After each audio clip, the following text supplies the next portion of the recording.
Industrial policy, overview of different schools of thought.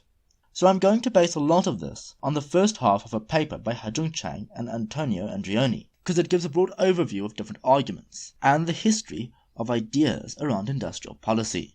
So, hopefully this big picture view will help orientate everyone as we look in more detail at specific theories of policy later on. There is a pretty long history of industrial policy, arguably emerging out of mercantilism. In the post-war period, it was widely used both in developing and developed countries, but due to the rise of neoliberalism, it has been criticized, dismantled, and disguised. However, there has been renewed interest within mainstream economics since the mid-2000s, but only in a very restricted form of industrial policy. Infant industries. The first major ideas about industrial policy centered around protecting specific infant industries within developing countries, until they grew up and could compete on international markets. In America, Hamilton used the idea to justify a wide range of policies: high import tariffs against goods competing with domestic industry, tariff rebates on imports of raw materials, full export bans on some raw materials, infrastructure development to reduce costs for new industries, and building a financial system capable of funding emerging industries. Many of the same industrial policies had previously been implemented in England under Prime Minister Robert Walpole, 1721 to 1742. East Asian industrialization is the most notable recent example of many of these policies, though far from the only one. The economic theory supporting these policies was developed later by Friedrich List, and throughout there was ongoing debate with economists who advocated for greater trade liberalization. The limitations of this early thought is that it focused very much on individual industries, not structural changes to the whole economy, and there was very little comparison of the pros and cons of different industrial policy instruments. Structural issues.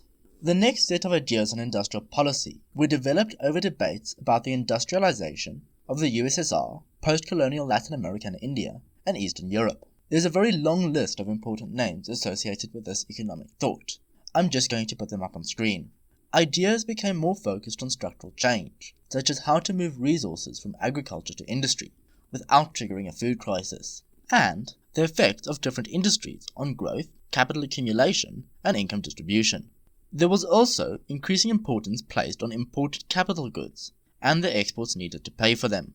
These ideas came under increasing neoclassical criticism that, under free trade, exports will pay for needed imports, and that these theories failed to account for state corruption.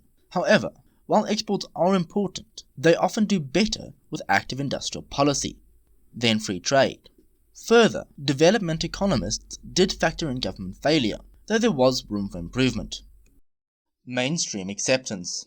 Around the mid-2000s, there was a renewed neoclassical interest in industrial policy, led by economists such as Justin Lin, Danny Roderick, and Ricardo Hausmann. One new approach was based on information theoretic economics, suggesting that information was produced when firms entered new industries within countries. Chang and Andreoni argue that the neoclassical view significantly underestimates the extent of knowledge creation, including entrepreneurial skill created, and this extends to firms entering already existing industries as well. The neoclassical economists also argue that less ambitious industry changes could be promoted within some model of dynamic comparative advantage. There are some letters between Justin Lin and Hajun Chang I will link in the description, where they have a very specific argument about exactly how ambitious past successful industrial policy has been, i.e., how advanced were the industries that countries attempted to move into, and how close to the cutting edge was the technology that they adopted. In short, Chang argues that far more ambitious projects have been and should be attempted. Another issue that Chang and Andreoni have with the neoclassical ideas on industrial policy is that they are a step back from concerns about the structure of the whole economy, back to a focus on individual firms and industries in isolation. Related to this is the view that developing countries should slot into global value chains, despite the risks of lower value-added activities this results in the global south. This avoids the coordination issue around the creation of whole chains of interlinked industries within countries, which many developmental economists are concerned with. Finally, there is a neoclassical view that successful industrial policies can just be taken in isolation to different countries. But the same policy may have different effects in different contexts, particularly what other industrial policies are already in place. Quote, "The effectiveness of industrial policy is critically dependent on the capacity of the state to deploy and strategically coordinate multiple policy instruments and institutions addressing interdependent dynamics." End quote. So, it is important to give developing countries policy room for experimentation and even failure.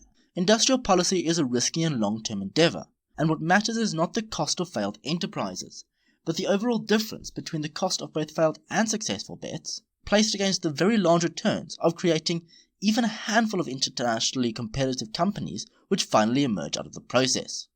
That's it for now. There is a lot more to the paper, and I might return to it in a future video. Please like, comment, and subscribe, and share the video with anyone who you think might be interested.